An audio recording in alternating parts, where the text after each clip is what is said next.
Regent Green and Regent Roscast. Good.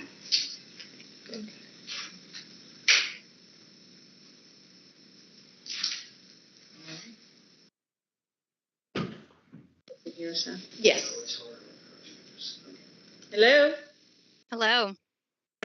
Hey, welcome everyone. Thank you all for being here.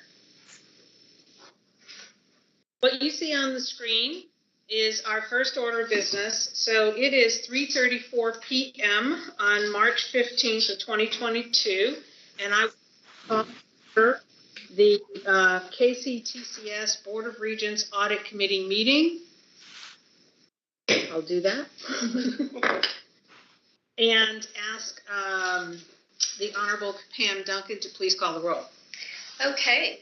For purposes of determining whether they are here, we will see if our advisory members are here first. Mr. Jeff Holliday. Here. Ms. Jenna Scope. Here. All right. And for purposes of our quorum, our voting members, Chair Lisa Damaris. Here. Mr. Russell Cox. Here. And Ms. Kimberly Green. Here. We have a quorum and can proceed. Wonderful. Thank you. First item on the agenda is to review the minutes of the audit committee meeting that occurred on December 2nd of 2021. Those have been provided to you in the onboard application software, and I would ask if there are any revisions or changes to the minutes.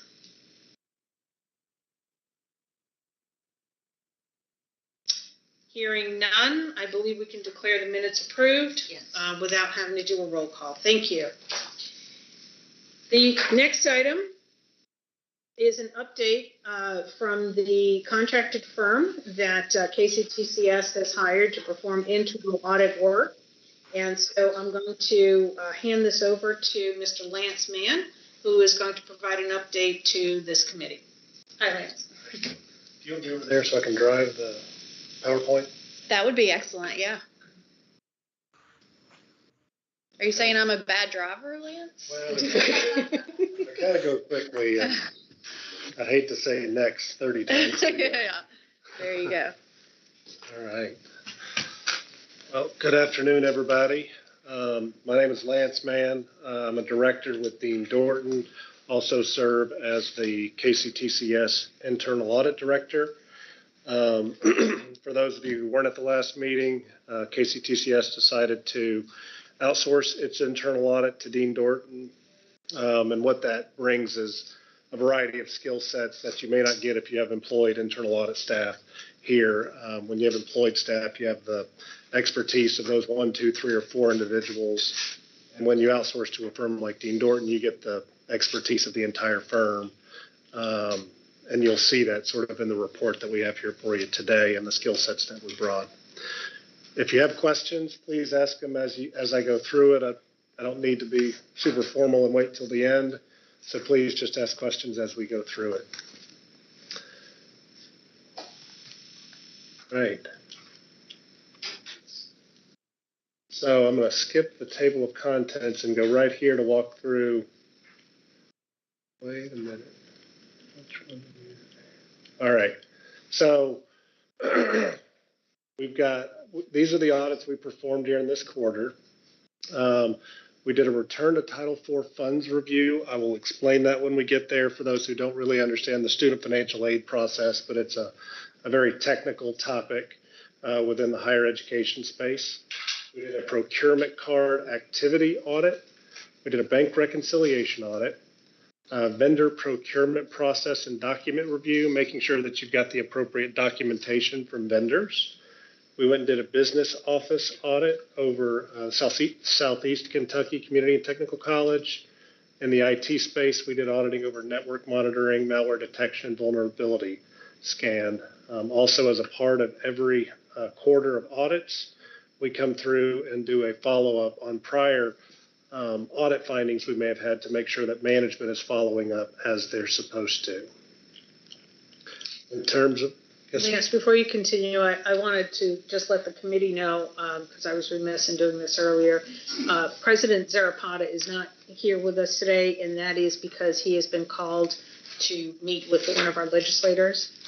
It is that time of year, and when the president is called to meet with a legislator, he goes to meet with a legislator.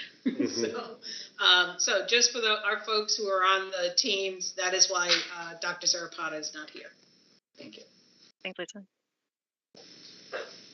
but here's sort of a high-level summary of our findings. We had one moderate risk finding in the return to Title IV fund review, 3 low-risk findings in the procurement card audit, 3 low-risk findings in the bank reconciliation review. We had no findings in the vendor procurement process, and we'll walk through some of the strengths in that area.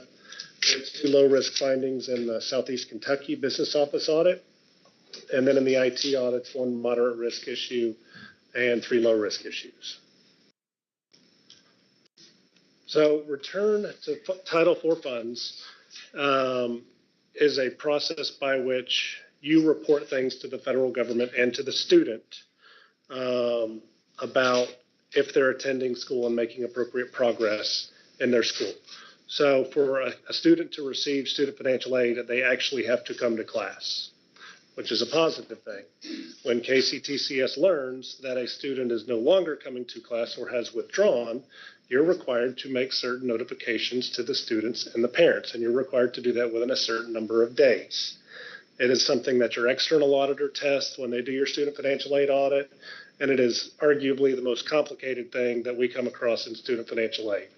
So for you all, 80 to 90,000 students, probably 80 to 90 or more % of those are receiving student financial aid. Every one of those students has to be assessed every single semester. So think of the volume of transactions here. So we interviewed personnel about the process, got comfortable that the internal controls you had in place should be designed properly. And then from there, we select a variety of students to make sure the process you have in place is working. In terms of strengths identified, the team members were very knowledgeable about the subject. Most student financial aid people are. KCTCS has very impressive people in this space. And you also developed a centralized process for consistent documentation across all colleges. The finding we had was around the system being used to generate the automatic notifications to the students. So a school must send a notification to a student or parent as soon as possible, but no later than 30 calendar days after the date the school determines that a student has withdrawn, to inform them of their responsibilities, whether they need to immediately send money back to the federal government, whether they need to start paying on their student loans that they may have.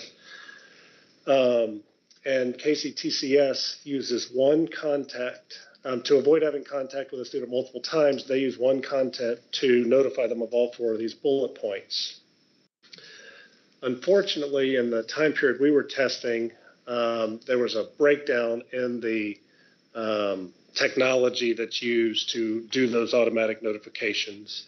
And it took a couple of weeks after for somebody to notice these things aren't going out like they should.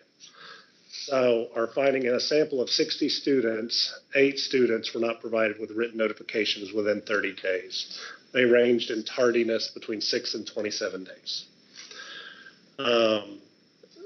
KCTCS personnel realized it and then got them sent out. They just got them sent out late. So our recommendation was to look at the system being used to generate the automatic notifications and make sure that those in the future will go out. Management has responded to this finding with a plan to have it updated by April 1st. I have maybe a question for you, or maybe for Glenn to follow. What are the ramifications of this issue? If we do not notify on time, does that place the funds in jeopardy, or does that place the institution in jeopardy? So I'm going to give you multiple answers to that. So if it happens once or twice or even 3 times, nothing likely is the impact. If the Department of Education noticed that you just blatantly do not follow the controls they say you have to have in place, it could impact the ability for you to get student financial aid. for your students, and you can look at other institutions in the states that have in the state that has closed down for issues in their student financial aid department. And if you can't get student financial aid, you can't run a school. One instance, not that big of a deal. Even 3 or 4 instances, not that big of a deal. It has to be blatant. Now, you could have questionable costs if there were if there were institutional charges that KCTCS needed to return to the federal government because the federal government had paid KCTCS for the full semester and the student didn't finish satisfactory amount of time in that semester. KCTCS could have to send money back if you don't send it back in time. Those are called questionable costs, and you have to send them back, and you might have to send them back some interest, and that's a slightly bigger deal. But in isolated instances, it's not that big of a deal, but it could result in a finding on your single audit if your external auditor were to find it. Because in the past, some of our committee members are not aware of this. We had issues with the default cohort rate that put us in serious jeopardy in terms of at certain colleges, not system-wide, but at certain at colleges. certain colleges of being able to actually receive those federal funds. And as you mentioned, greater than 80% of our students are using those. In fact, it's greater than 90%. So we definitely need to be following all policy and procedures related to this. So, and for those who don't know what a default cohort rate is, that's your student's ability to pay back the money they've borrowed. And KCTCS, even though it's a federal loan, is in charge of following up with students to make sure they understand their responsibilities. If the default rate, meaning students aren't paying, gets too high, the federal government looks to the institution and says, you're not doing your job. So good. Thank you. All right. So Yeah, please. That with Lance's team and others helping find this, that we can correct these so we don't have an external audit, because one of the things that the external audit, you either are or aren't in compliance. So even one can well be out of compliance type of thing. The 2, 3, 4, like you mentioned, they may be random, those types of things, but not necessarily systemic. But at the same time, they can result in a finding of being in non-compliance. Right. So that would show up on our single audit, essentially. So by catching this, rectifying the situation, we hopefully avoid the problem, but also avoid detection of any issues around this in the external audit. Yeah. And in this particular case, I can't promise you that it won't show up in your external audit this year. They could pick things from the same period. They could look at my report because they get access to these and say, hey, we need to look at that period. What it does keep you from doing it is it creates an ability for you to fix it today before the end of your fiscal year so that you don't have a finding next year. Thank you. In the procurement card space, you've got a pretty good process in place around procurement cards. You've got a team that's monitoring it. You've got approval structures in place at the individual colleges and at the system office. You've got a procured pay director that understands the process very well. We did obtain all the policies, procedures to make sure that those were designed appropriately. Some of the strengths we identified is your approval process over individual transactions does create people believing that oversight is happening. So one of the things I always tell companies is the perception of detection is typically a good enough reason for people not to commit fraud if they believe they will get caught. PeopleSoft file storage provides easy access to be able to go back and look at the information. And we did also test to make sure that when an employee was terminated, you turned off their card immediately. And we noticed that was we did not have any findings around that process. We did have 3 low-risk findings I'll go through. 2 of them are what I'll say kind of nitpicky, and one of them is like a real something needs to be done about it, even though it's still low risk. The first one, it's really long, but in essence, what we found out is that a card holder had a fraud. They reported a fraud on their card. And then just a couple months later, after they'd gotten a new card, they reported another fraud on their card. And so our recommendation for that person is go back and have a card security training with that person so they know how to safeguard their card. They know how to use their card safely on the internet in line with all the different things. And just consider that that person is using their card appropriately. 2 in less than 6 months seemed like a lot to us. The next one is very small, and management has responded to this with their plans. Again, by April 1st, they're going to have this one rectified. The second one, you all shouldn't be paying sales tax. We found transactions where people were paying sales tax. You did end up getting it refunded out on the back end, but more training for the people on how to use Pro Cards, making sure that you're going through the right process. The third one was what I'll say is a real finding. We saw a transaction that appeared at first glance to be what we call a split purchase. What that would be is if it was over the purchasing limit, they bought half of it in one transaction and half of it in another transaction. After more back and forth with the Pro Card department, there was documentation that was missing from the files that we were able to get after the fact. That showed that a supervisor had approved some form of override for that person. We still have the finding because the documentation that approved the override wasn't clear on what specifically was being overridden. It was a long email string that said, yes, I approve, but there were multiple options within that email that could have been approved. And so it appeared that they tried to do the right thing, but the documentation wasn't to the level that I could be satisfied that everything was done perfectly, if that makes sense. The Pro Card department agreed that the documentation should have been better, should have been more timely input into the system where you save everything. And so they're going to do some additional training and implement some document upload guidelines and make sure that there's a consistent form of documentation when overrode approvals are given. Anybody have any questions in the Pro Card space? Outside of this, I did make a recommendation to Wendell to consider a technology that some other institutions are using that audits 100% of the transactions, and he and his team are going to consider that. And then we would, as your internal auditor or whomever your internal auditor is, should make sure that the Pro Card department is monitoring, if you were to do a technology, monitoring the results from that technology that's analyzing 100% of the data.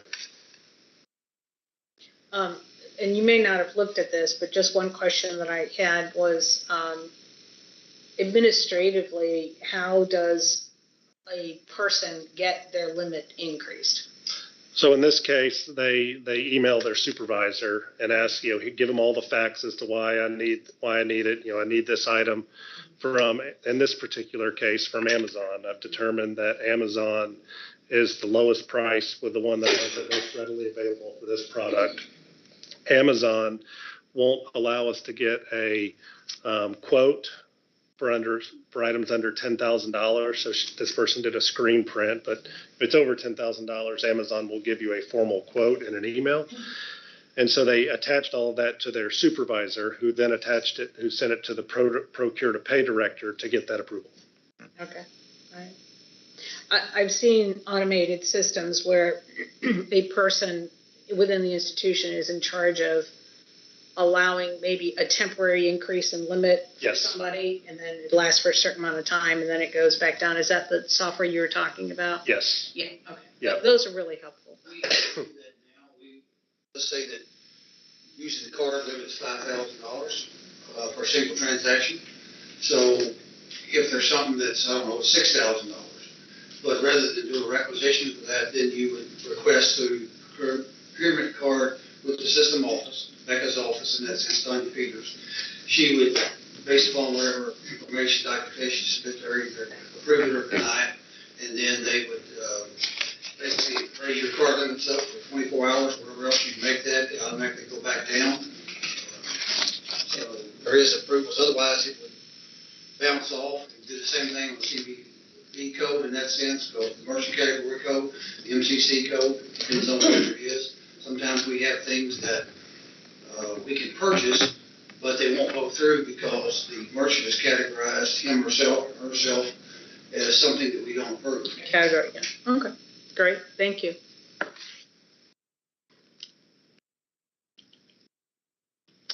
We had a couple of just other observations because our job as internal auditors is to make sure that your internal controls and official policies and procedures are being followed properly. But sometimes we'll see something that we think just needs maybe some heightened monitoring. In one case, we did see there was a purchase of about $5,000 in Shell gas cards and a $500 Visa cards. Everything was approved. Everything was monitored properly.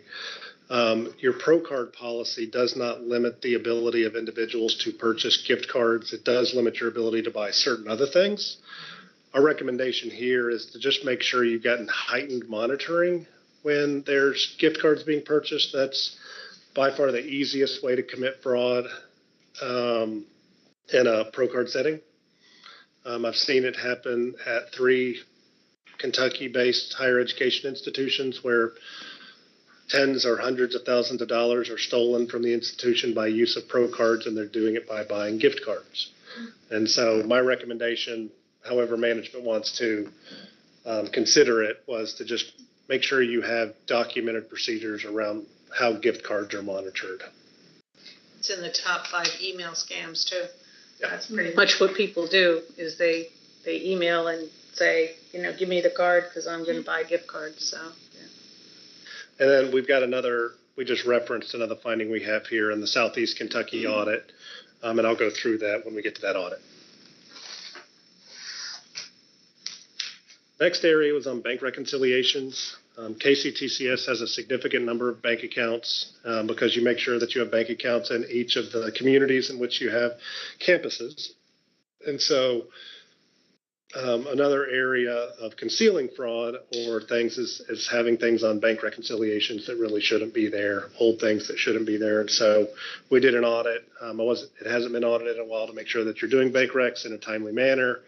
You don't have old reconciling items on there, and they're being completed and reviewed was the purpose.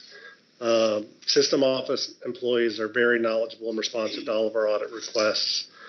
For the overall size of the balances in the KCTCS account, your team has a great handle on getting the reconciliations done timely and accurately. And you've got a centralized payment process, accounts payable process, which limits the ability of somebody trying to write a fictitious check or getting an outstanding check on a bank rec that shouldn't be there. And your teams are segregated, which also limits that. We did have 3 low-risk findings, very low-risk finding in my opinion, but the bank reconciliation completion date and review signature was missing on one of the Paducah Bank reconciliations. We did additional testing after that. We found another one that was missing some of the information. And so our recommendation was just educate staff members, make sure that you are preparing them timely, you are getting them reviewed timely. David Atkins is planning to do some additional training for those folks and make sure that things are done in a timely manner. Bank reconciliation completion dates. The date completed or reviewed was missing on certain forms, so just making sure that you've got your processes in place. You should have it done by the 20th of the following month. There were some that were dated after that, and so just not following your process.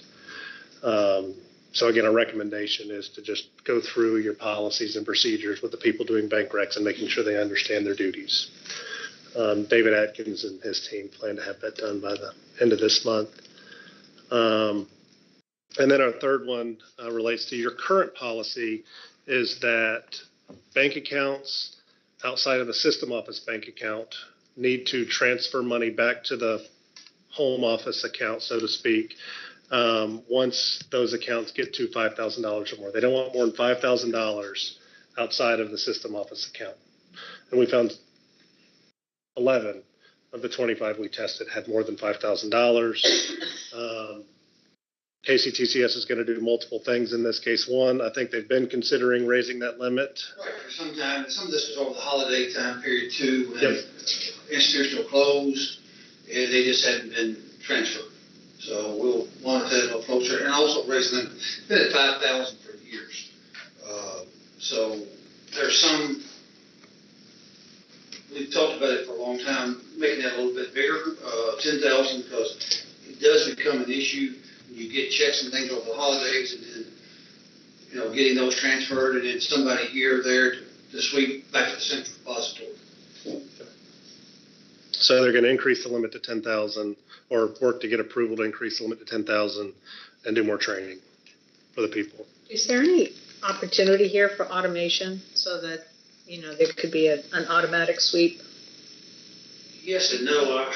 We can, this side, the problem is, you bank with the Bank of Covington, Hannah banks with the Bank of Richmond, you bank with the Bank of Cadiz, and whatever All else. different banks, I see, okay. Yeah. Mm-hmm.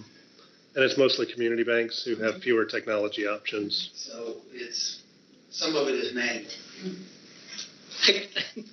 That's why I would imagine 11 out of Yeah. the number was, it's manual, so. They like to bank locally. It's good PR for them, and so on and so forth. They don't give a lot of money, but it's good public relations to the community. So we have PNC. Everybody has PNC. How much money are we talking about here? What, in total? Bank accounts. In excess, you know, the most of them are probably somewhere between $5,000 and $20,000 sitting in the bank account. Okay. I don't have the exact numbers. In terms of total cash at KCTCS, or just at these individual banks? Yeah, I'm sorry. I worked for Humana for years, and we solved this problem easily. That you get a bank big enough for all of them to have the same account, and it sweeps. I understand what you're saying about the community, but if it's a small amount, then it's not worth it. But if it were a bigger amount, I was going to say we probably need to look at that in the future. In general, they do a pretty good job. It's not a whole lot of money. They're pretty good about, usually most of them, once a week, they send their money in, but during the holiday time period, COVID, whatever, just didn't happen. Mm-hmm. Not an excuse, just didn't happen. Yeah, and I actually agreed with the idea of increasing the limit because I even looked at prior auditor reports before I was employed here. And I remember back, I used to be the external auditor of KCTCS. This has been a finding in probably every internal audit report I've seen since 2010, but it's never been a lot over $5,000. Yeah. So the idea of increasing it to 10 made sense to me because a $10,000 loss to KCTCS isn't that much if the bank just went under, and it removes the administrative burden from individual campuses from having to do it every week. I imagine that increasing it to 10 will reduce the manual burden and hopefully increase the opportunity to get it done. Mm-hmm. Okay. All right. Thanks. In terms of vendor procurement process, this was primarily around the approval of vendors. This does not have, we did not walk through the entire procurement process around purchase orders and payables. We do have a plan in place to do that in future periods. This is really around vendor approval, making sure that you're getting the right forms, that the vendor verification tests are being done, credit limits are being set properly, those sorts of things. I've got some strengths identified here. I'd prefer to skip down to this more expanded strength. You've got a really great process here. It's something that your team should be proud of.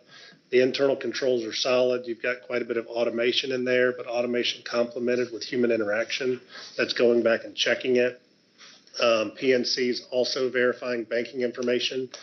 And the new vendor banking is checked for account ownership, which is even better. And verifying that the banking information matches the ACH payments and all of that. We think there's very little risk in you all paying somebody you shouldn't. Do we ever wire money to anybody as payment? We do.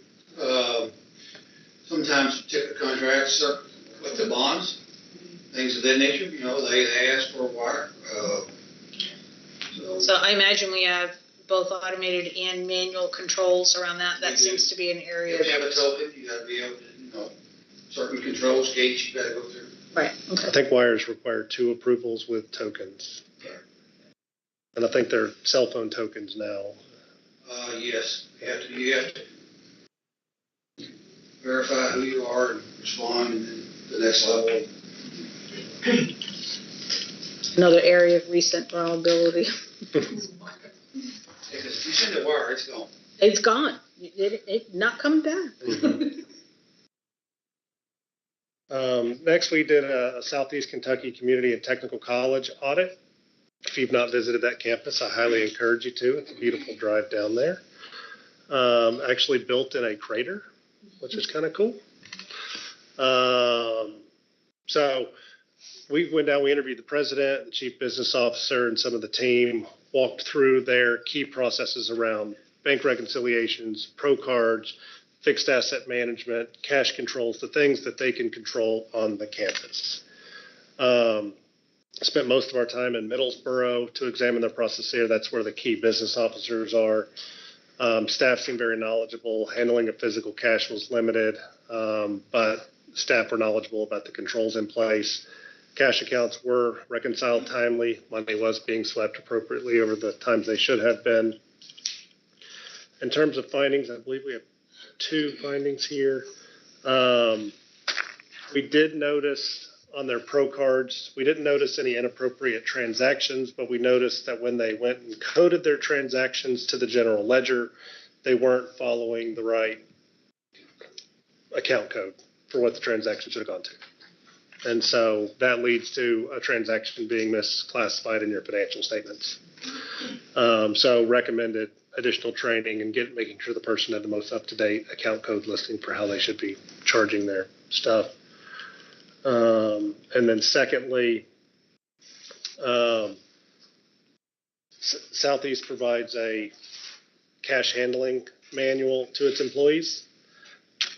Manual to the ones who are involved in cash handling process. It's supposed to be signed, that you have read it and understand it and dated. We found that some of the employees that should have signed it, we didn't have signatures on staff that they've read and understand the policy. And so management has sent that back out to them, asked them to sign it, understand it, and send it back to them so that they have the signature. That one. So this system office is actually for the below. Yeah.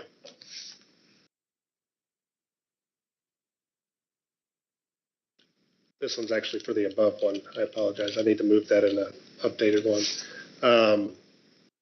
Your procure to pay director is going to do more training from the system office as well on that pro card finding above. I need to move that. I apologize. So that's what that one is. And most of these, they need to be used in the right account, no excuse there. But in the end, a lot of these, unless it's it's a current expense, but you could misclassify something that should have been an instructional expense as an office supply type of thing. So there's where, in this case, at the end, if there rolls up should be instruction and it's purely public service or something of that nature, need to do a better job. Just pay attention. Like many times people get used to using a certain code, 5805, 5805, 5805. Mm-hmm.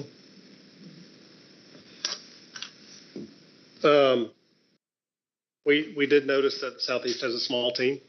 A lot of your campuses have smaller teams. There's the risk of segregation of duties issues in the future.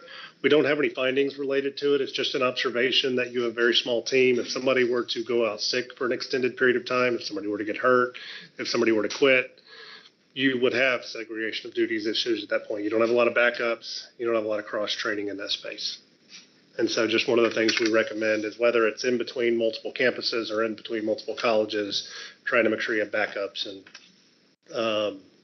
people who could come and take over if there was an issue.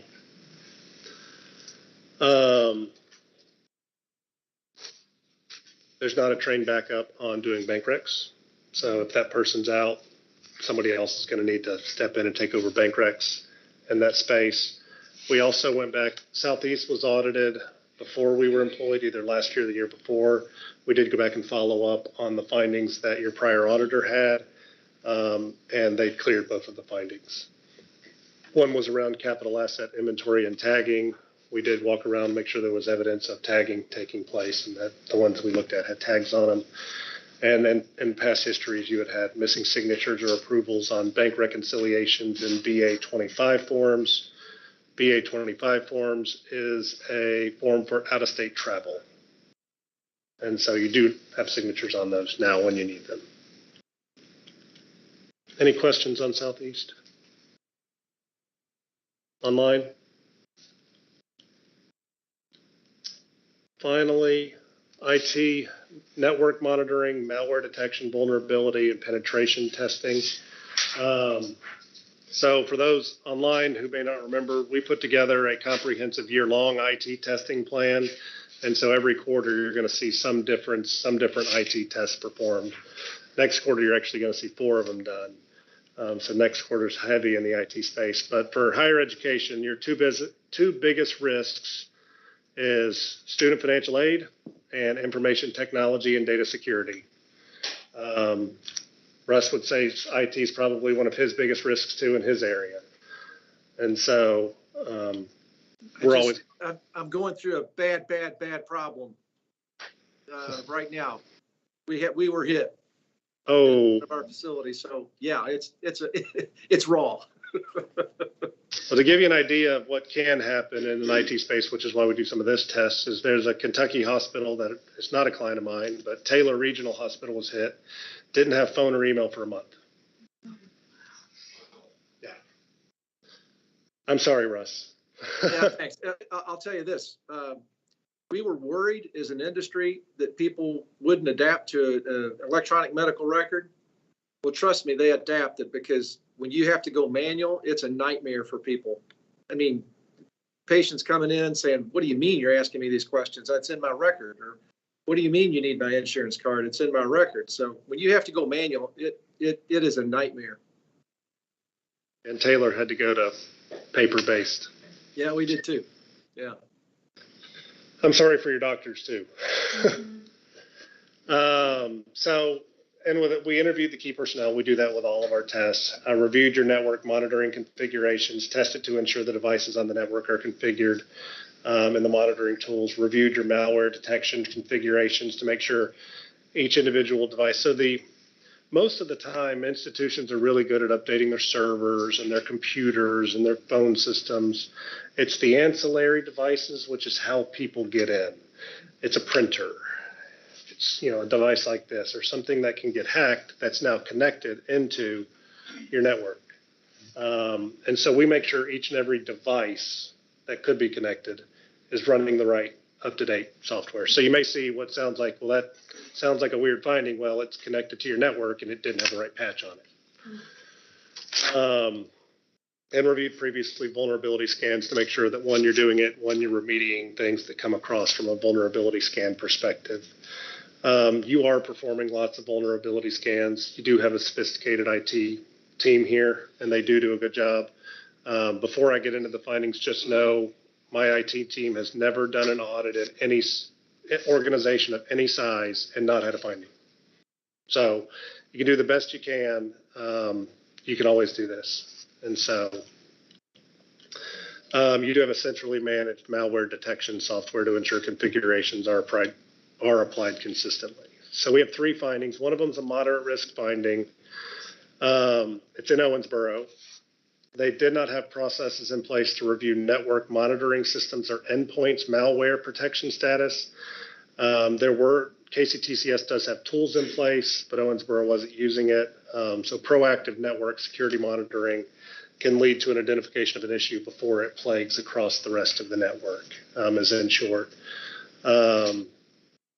Despite the lack of internal review, none of the endpoints pulled to test for virus definitions or anything. We didn't find any issues on these systems, but they do need to be updated. So we recommended Owensboro make use of the Volta monitoring system, which is one that KCTCS already uses. It's a poll that has been put in place at the system office. And if additional training is needed, teach that team on what to do. And take steps to regularly review malware protection status to make sure it's up to date. And KCTCS plans to do just that. And we will come back, just for you all know, we will come back and test that management did what they told us they were going to do. Then we have 2 lower risk findings. Again, in the malware, could be very granular, but we noticed some systems that had not received the malware definitions for more than 4 weeks. We inquired about this. That was one device, the particular device, and KCTCS informed that that particular one was experiencing issues and not accepting the push of the update of the definition. So our recommendation is, sorry, we still recommend that you get them updated. And they're going to, configure proactive notifications of any system that doesn't accept the pushed update. So in essence, it's going to run a scan. And if it doesn't have the latest one, it should notify somebody, hey, this one didn't accept your push notification. And then during a review of devices that have been configured on Microsoft Log Analytics, we found 3 domain controllers at Gateway that had not been configured for monitoring. In essence, perform an annual audit review to make sure that anything in Log Analytics, which is a system you all already have that monitors your system, is, you're clear in the issues that are in that system. I guess I had 3. And the last one was perform a review of devices that have been configured with the What's Up Heartbeat monitoring service at Gateway, and discovered 3 devices that weren't configured for monitoring. I don't know what this system does, but I believe it's something on the server that helps make sure things are running properly.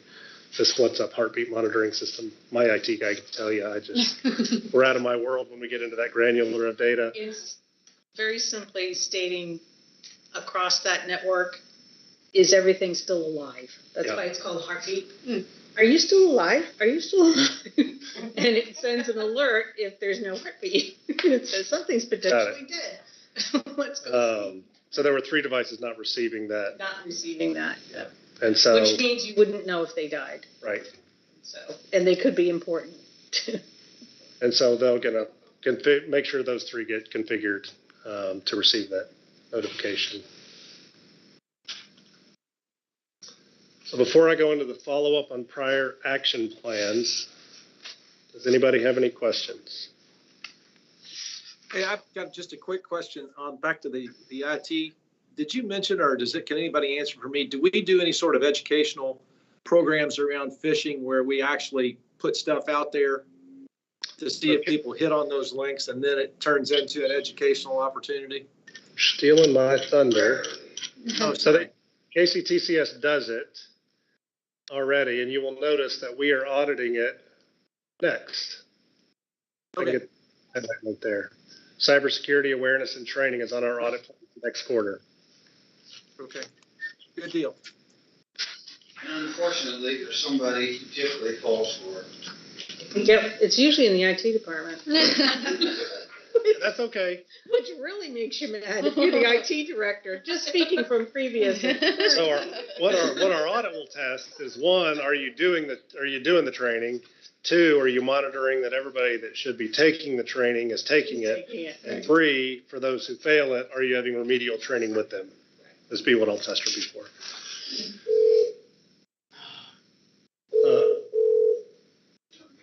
Hello? I don't think it doesn't turn on. All right. It's okay. Yeah. They'll hang up soon. So we're 1 quarter in, so these will be findings that we issued in the prior audit report that I gave to you all in December. We had 7 total issues, 7 total action plans. As of the end of our testing, so through probably the end of February, 5 of these were due to be completed, and 5 had been completed. There were 2 that weren't due yet. They were going to be due in the future. So I can walk you through what has not been completed that is due in the future and kind of tell you why it hadn't been done yet. And when you say completed, does that mean you ask somebody, did you complete it? And they say yes, or does that mean you retest? We retest. Okay. Yeah. It may not be that we're testing another 100. We may say, give us 10 so that we can test to make sure that what you tell us you've done. In these instances, did you put the patch on it? Okay, show me evidence that the patch is on it. Or did you post this to your website? There was something we needed posted to the website. Yes, they've now posted it to the website. But we always trust and verify whenever we get a response. So here's one that's not due yet. It's due June of 22 when the board goes through and approves its new charges. This has to have board approval, which is why it's not done yet. And it's adding another general service for digital content. For those, if you weren't on the call last time, one of the things we noticed is that students may be in a class that has digital content requirements. They sign up for the class and then they didn't realize that, oh, there's a $500 digital content fee for this. We didn't know we were going to have to pay. So we just recommended adding that to the website. And the transparency of the cost of attendance in online learning I think it was for online learning, you have a tuition rate. Let's say it's $140 an hour. But there's also a $20 online fee that you got to look down another page on the fee list to see that no, it's not 140, it's 160.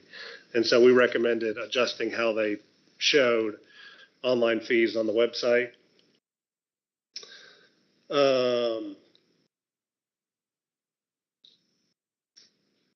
on the website and stuff now. Okay. Yeah, and so this one, the finding was on this one that KCTCS as a institution wasn't consistently applying late charges. It's been remedied because KCTCS has eliminated this late fee for now. Credentials, what we noted here, management's action plan, well, they needed to revise the human resources policy responsible for ensuring that all licenses, certificates are active and current, and that what the historical practice is the employee would send documentation to KCTCS supporting that they have the credential, as opposed to KCTCS independently verifying that the credential existed. So we just recommended a flip there. That one has been completed.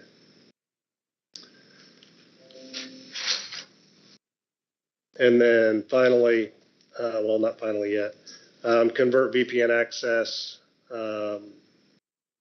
from this to this, which will enforce multi-factor authentication for all employees using connections. That was completed in January of 22, right after we did the audit.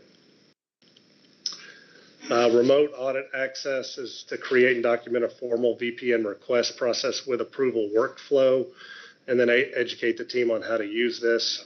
That's not due yet. They're working on that new process in place for the people who haven't done a formal VPN request process. We recommended disable some older versions of a certain web server. That's been completed. We got evidence to make sure that the ones that hadn't been disabled when we did the audit were disabled. And then in terms of next steps, right here is what we've completed so far this year, these two buckets right here. We are planning, we were planning to do this conflict of interest policy and procedures for board and senior and key personnel. We paused on that for a moment because y'all are in the process of adopting a new policy in that space. And we thought it made more sense to audit against the new policy as opposed to an old one. That may be one that we push to fiscal year 23 to give you all time to formally adopt the new policy, actually have some history behind you on that one. It's on our agenda for next week. Okay. Yeah, so I'll look to you or Wendell for guidance on, are we ready to audit that yet? Just so you all know, risk assessment is a recurring thing. So if it doesn't get audited this year, it will automatically be on the plan next year. And then we're going to do some pretty significant auditing in your higher education emergency relief funds. For those who aren't in the higher ed space, KCTCS received tens and tens of millions of dollars, 40, 50, 280, 299 million now of higher education emergency relief funds. I would say about 40% of that were student funds and about 60% of that was institutional funds, meaning the student funds had to be literally checks written to students. The institutional funds could be spent on your response to COVID or lost revenue. And we're going to do multiple tests. One, to make sure your lost revenue calculations were appropriate. Two, to make sure that when you actually did buy things, the things you were buying were appropriate in the context of the rules governing these funds. We're going to do a comprehensive human resources assessment that's going to look at I-9s, hiring practices, approval of new employees, approval of terminated employees, policies and procedures. And we're going to do a business office audit at Big Sandy Community and Technical College. Can I ask, the human resources activity, we have posted an open position for a new vice president role. Okay. That will report into Dr. Zarapata, who will be taking over essentially that human resource function and also be responsible for DEI initiatives and other related matters. So you may want to let that person get hired and kind of get in order to have a point person as you go through that particular activity. I know if I were that person, I would kind of want to be in the seat as you go through the audit. It would help me to learn, certainly my new role, if I were that person, as well as, probably enlighten that person as to areas that they can improve in. So we're glad to delay it, or I don't know what the timeline is for hiring that person. The position is posted right now, so generally we try to get hirings done in a couple months. So I wouldn't say delay till next year. I would say maybe just wait till the person's Until up. June or so. Yeah. Okay. Looking possibly at the June or September timeframe. Yep. So we get started in June, and if I know you're considering our 23 contract, if you can continue with us, report on it to you at the September meeting. That'd be great. Yeah. I think that would be helpful to the person taking that role on. Okay. And then we have 4 IT audits remaining for this year. Recovery planning, which if you are taken down, do you have a recovery plan in place? Are you testing that recovery plan? Making sure you have appropriate protective technologies in place, cybersecurity awareness and training, and then from an IT governance perspective, make sure that you all are doing a risk assessment and that your risk assessment is comprehensive such that you are complying with the Graham-Leach-Bliley Act. And that is my report. Thank you. Are there any questions from the committee regarding any contents of the report at all? Thank you so much. I appreciate it. All right. Our next item on the agenda is actually to discuss your contract. Do you want me to lead for this? No, I don't think so. It's up to you whether I stick around. I'm happy to stay for the whole meeting. I feel like you got a friendly crowd. You're probably all right. Just so for the folks participating via Teams, this is at least the first time in my history with KCTCS. Maybe people who've been around longer than me can tell me otherwise, but KCTCS has always kind of done the internal audit function within itself as employees. And so this is the first time we've actually outsourced the activity. There was a formal request for proposals that went out, and several firms replied, and the Board of Regents actually approved Dean Dorton as our provider last year. And the way the contract is structured, it's a 5-year contract. No, it's a 1-year contract that will go up to 4 contracts for a total of 5 years. Exactly, right. So each year we would look at renewing the contract, and we can either renew or not renew.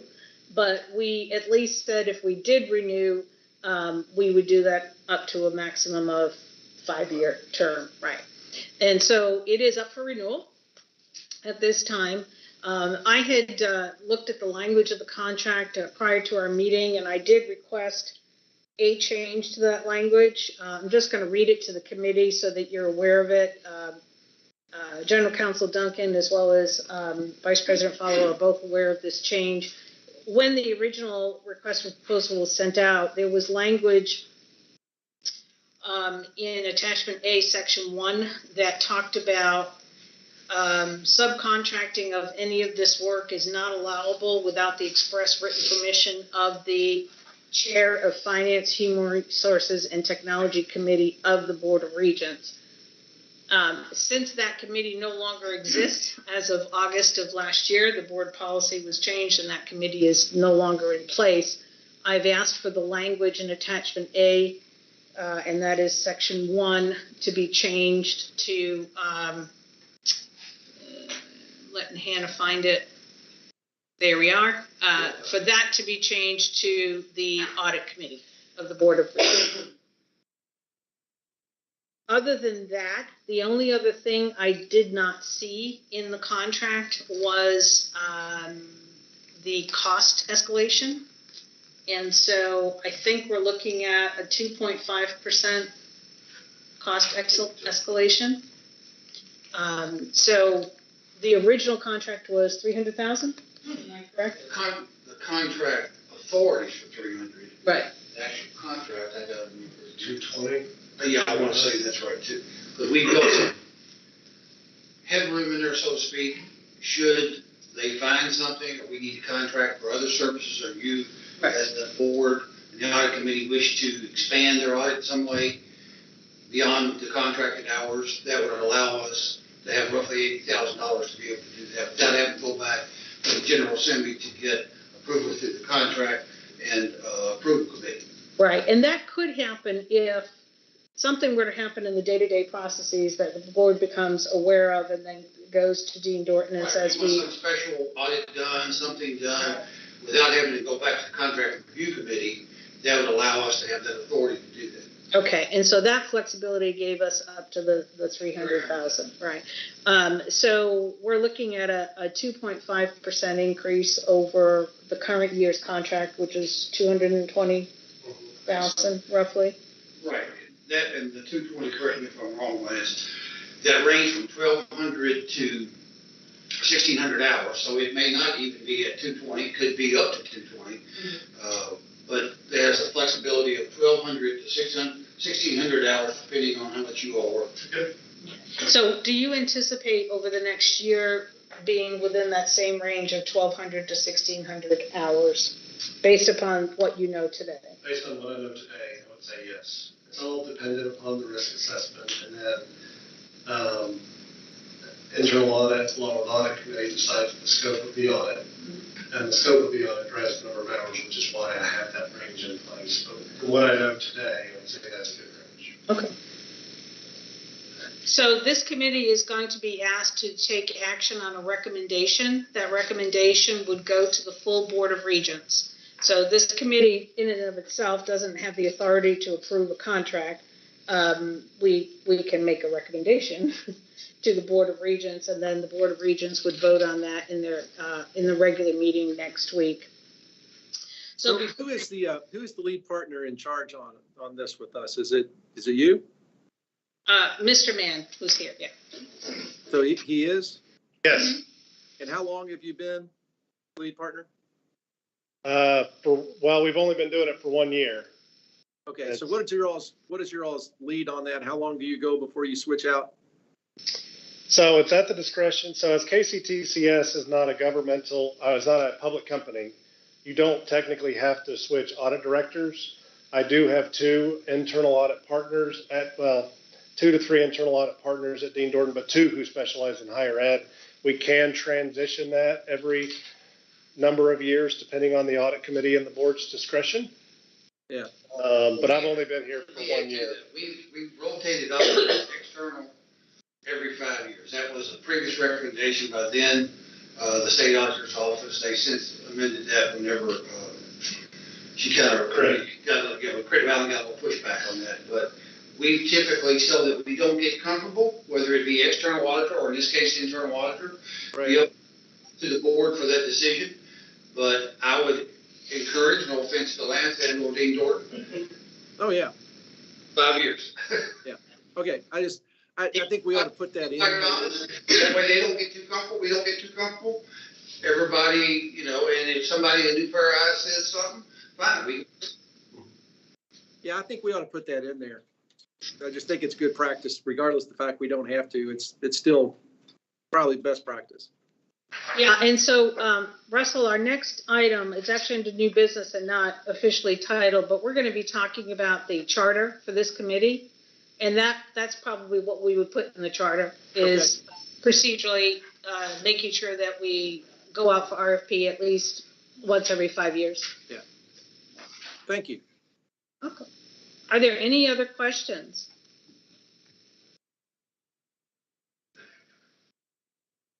Okay, so what I'd like to do then is ask General Counsel Duncan to take the role.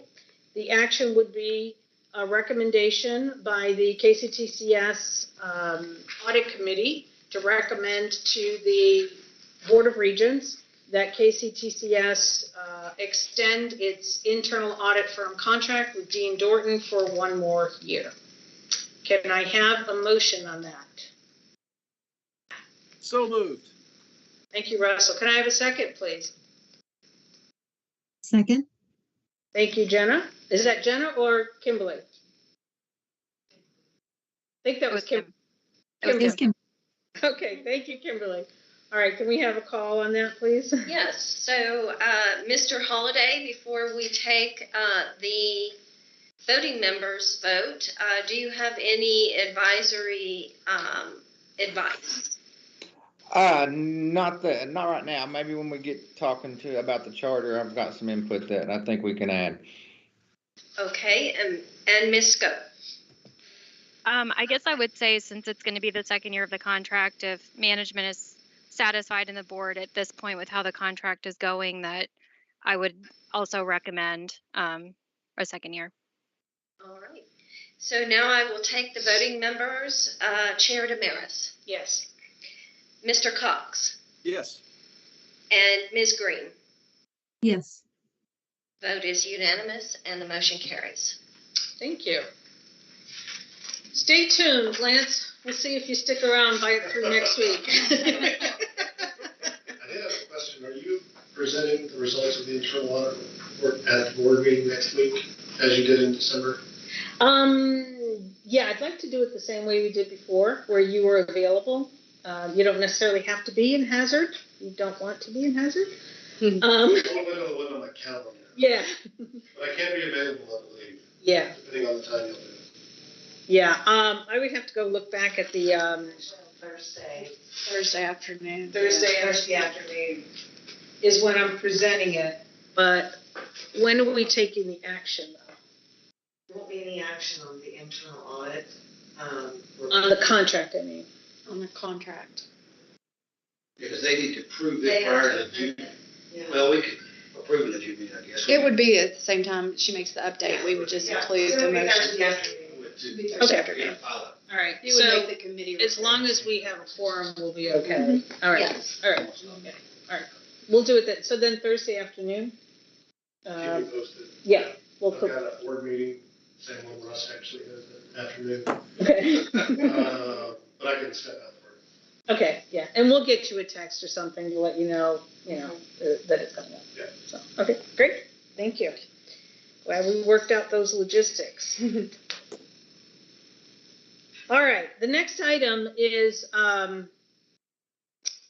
internal audit committee charter. So just to kind of context everyone to what we're looking at here, the committee itself, this audit committee, is responsible for developing an overall charter. It defines the committee's roles, responsibilities, accountabilities, and sort of wraps in any specific information that is needed to govern the process of how KCTCS will work its internal and external audits. So things like we were just discussing, do we go out for RFP at least once every 5 years for the external provider of internal and external, stuff like that.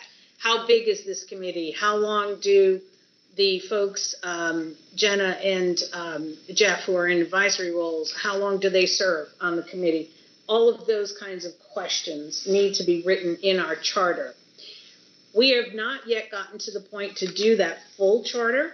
What we have for discussion today is the charter for the internal audit. As part of the contract that was signed with Dean Dorton, one of their deliverables was to deliver a charter to this committee that governs how they do their work, who's on their team, their roles and responsibilities, their accountabilities. And so I see the internal audit charter as a piece of the overall charter for the committee. So I'd like to just kind of get anybody's feedback on that today. It was emailed out to you by Amy, I think over the weekend, and hopefully everyone had a chance to take a look at it. Lance had sent me a copy several weeks ago. I provided him with a little bit of feedback, some updates, which he completed, and then sent it back to me. So I'd like to find out from this committee if you've had a chance to read it. Are there any questions, thoughts, concerns, changes, especially with Lance being here since he owns that piece of our overall charter, how that's going? I thought it was really good. The only pieces that I would say there, I've already talked about. I think the 5 year is just good business these days for us, regardless. As it relates to, and for lack of a better term, the at-large, I think they're really valuable to have people like that. I think the best that we could to stagger the terms a bit so that we have continuity. I would even be in favor of increasing the number on the committee, just because I think, the more expertise we have, like the folks that we've got, is only accretive to us in the initial stages of doing this. So, having cohorts that are staggered through a 3 year period will give us good continuity and that kind of thing. I wouldn't change much at all in this. That'd be the only input that I would have to it. I think the scope is right on. But the experts are here today that can tell us that, that this is where you guys really come in handy for us to say, what about this? Right. So, Russell, so I can clarify for my own understanding, your comment is relative to the composition of the audit committee, making sure that we've got some staggered terms so that we don't have a bunch of people rolling off all at once. Exactly. I'm sorry. That's much clearer. And I would say that it's for people that are on the committee that aren't necessarily that are regents. I think that's where it really becomes important. Right. Yeah, because we're bringing in people like Jeff and Jenna who've got, very specific expertise. Yep. This is what they do for a living. And so it's helpful to have their eyes and ears on the process. Yeah. And I would say that, having two more and working some sort of cohort arrangement where they serve for 3 years, to start out with, somebody serves for 4, somebody serves for 3, somebody serves for 2, and just constantly be, thinking about who else that we could cycle through it will be really helpful to us. Thank you. One other thing you guys say, I would recommend putting that rotation of auditors in your audit committee charter instead of in your internal audit charter. Right. Yeah, I agree. Yeah. Any other feedback? Jeff, you mentioned something that you might want to bring up. Well, I'll mute you. I think if I recall reading through this, that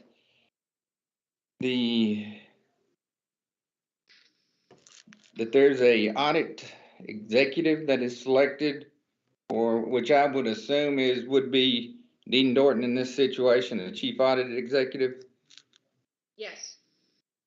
Okay, should that, and I guess this is more towards Lance, because on the other audit committees I've served on, is that hiring is not put to the board, but as an independent stance, it's put towards the audit committee and the responsibility of the audit committee.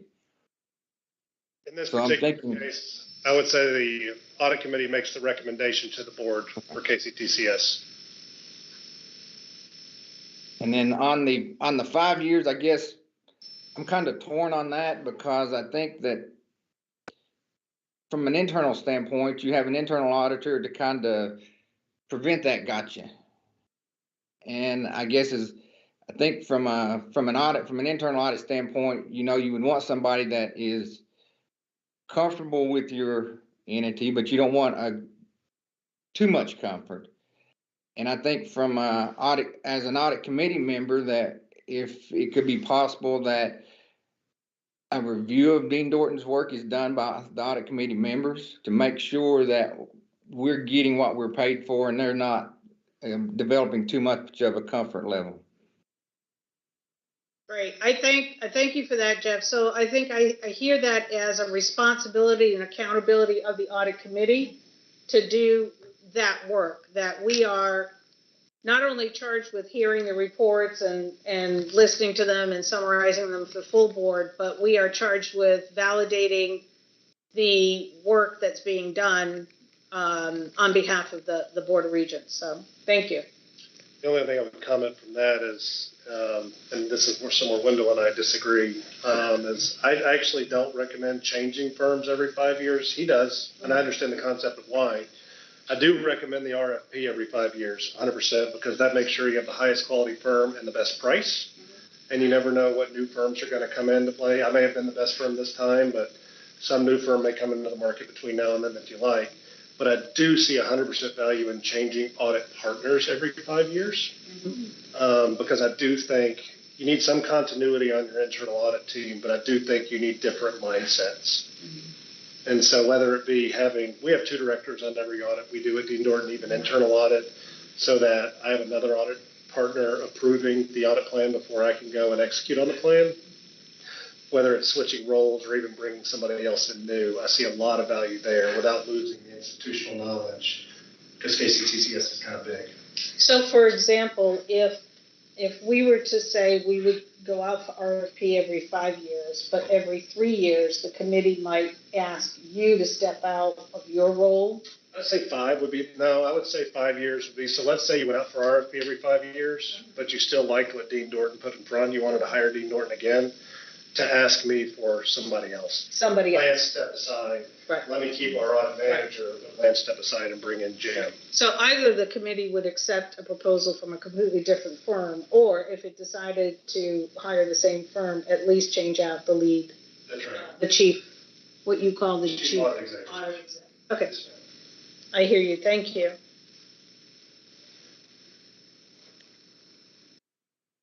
Specific. Oh, sorry. Go ahead, who is that? It's Jenna. Yeah. I just wanted to say, when I was reading the charter, kind of going off Russ's point, what stuck out to me was a part that was missing were more details on the composition of the committee itself. Like you all were saying, that the number of members, how many are going to be external advisory, how many are going to be from the Board of Regents, what the terms are going to be, if there's any educational or other requirements that you want members of the audit committee to have to make sure there's certain standards across this committee at the core that are met. How often meetings are going to be. I know I think it's twice a year, but is it going to be more? Is it going to be quarterly? Just some more details around the committee itself, the expectations there, the members. That was really what stuck out to me. Right, and that's our next step, Jenna. My intention is to flesh out the rest of that, answering all of those questions for this committee to do at the June meeting. So what we're looking at today is really just a component of that overall document. This is the piece that covers internal audit, and because it was a deliverable in our contract and we paid for it. Yep. I get it, right, Liz? So I just kind of put it out there, but you're absolutely right. It's not the whole charter. It's just one piece of it. And what I tell people is an internal audit charter is something to use as a measure of success for your internal audit function. Right. Are you getting your charter? Right. Right. And that would be helpful too, maybe to even add to the overall charter is how do we delineate in bullet form the evaluation of success of this internal audit. And then in future years, once it's more formalized, I would expect this would be an audit committee charter function as to, whether it's with me or with Wendell, with someone put together some way to evaluate me. Right. What am I doing well? What am I not doing well? So that might, Lance, we want to renew you, but we really wish you would do this. Right. Or this annoys us when you do this. Yep, thank you. that employee. Yeah. Pam, did you? Right, so I was going to comment on any of our committees, which we have greatly reduced the number of committees. We would have charters, and this would be an attachment or a reference to the committee charter. And that is what we're talking about now. So we would have the membership terms, what is the composition of the membership, what is their charge, so to speak? What will they be doing? And essentially, you will be overseeing this audit process. So all of that will be in the charter, but we need to flesh that out, and that's why we need these comments. Great. Thank you. Jenna, did you have anything else? I think only the second piece was in terms of switching out the internal audit folks every 5 years. I guess how I come at this is I do audits of community banks. So when the regulators come in, they have an opinion on the internal auditor, who the firm is at the various community banks. And, we go into banks because they've recommended, there's been a firm functioning in the internal audit role for a number of years. And they said, hey, maybe you should go with someone else. And at the same point, we'll lose clients because they'll say, hey, you all have been doing this for a while. Not that there's an issue, but maybe you all should consider some fresh eyes. So I come at it that way, kind of looking at that fresh set of eyes. So I definitely think it's a good idea every few years to take a look at that and who's in that role and what the committee or the board wants to do going forward. Great. Thank you. Are there any other questions or comments? This has been very helpful. If you go back and read this document, if you have any specific changes or language that you would like to see added, deleted, or modified, if you would just email that to me, because I want to finalize this with Lance so that he knows he's got closure on that deliverable for us. And then I'm going to send out to the full committee a structure for the overall charter that Pam was talking about, so that we can include all of your comments as to what that structure should look like, how it should be fleshed out. We're also going to include a piece on external audit. Now, we've been doing external audits for years, and Wendell has been in charge of issuing RFPs, and we've had different firms and all of that. So they don't really deliver a charter to us that I've ever seen. It's more just the contract. But I think as part of the overall audit committee charter, we will have a section that addresses external audits in terms of you have to do them, and here's why you have to do them, and here's X number of years that we go out for RFP, and just the basic structure for that. My hope is that we can flesh this stuff out so that at our June meeting, which would be our next meeting, we would have a charter that the entire committee can agree to. And I will ask Pam what we will do with that charter. Would that have to be accepted by the whole board, or would that just be a matter of record? Because it is a body of the board, it will have to be accepted by the board. Okay, so then there would be a motion on the June agenda for the board to consider accepting the full charter. Great. Awesome. All righty. That concludes the new business that I had on my mind. Is there anything else that anyone on the committee would like to bring up at this time? Madam Chair, you've done a great job. You should give yourself a raise. Oh, man. I just keep making the big bucks here. I love it. All right. So there will be, our next meeting will be in June. Similar to this schedule, it will likely be about a week before the regular board meeting. That gives us time to do our work and digest any feedback or action items that are needed prior to the full board meeting. I would like to call for a motion to adjourn. So moved. Awesome. Second? Second. Thank you, Kimberly. All right. All in favor, you just have to give me a thumbs up. All right. Thank you very much, everyone. Appreciate you. Take care. Thank you. Bye. Bye.